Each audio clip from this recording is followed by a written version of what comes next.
For many youngsters in China, working during the day and taking school classes at night are becoming a new way of life. With relatively low or zero price, interest-oriented curricula, and increasingly fine-tuning culture services, night schools, a teaching mode that had lain idle for many years in China, regain vitality. Different from the examination-oriented curricula, night schools provide diverse courses such as musical instruments, dancing, vocal training, wine tasting, vlog filming, and handicrafts making. At the night school initiated by the City Library of Jinan in East China's Shandong province, a wide range of courses for individuals aged from 18 to 55 are offered at a reasonable price of 20 to 40 yuan per lesson.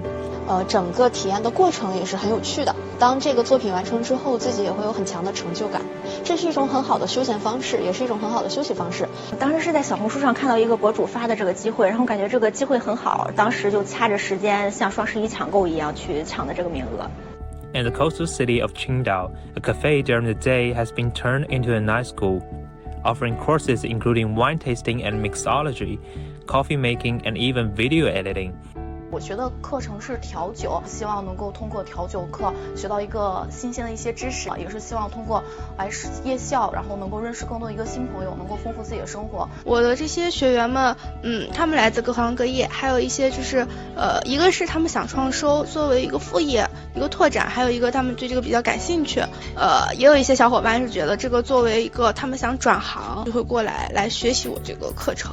At the night school, courses related to traditional cultures are also popular among young Chinese. In central China's Wuhan city, a series of public classes have been organized by the government to let the young citizens experience Chinese calligraphy and traditional painting. 我就感觉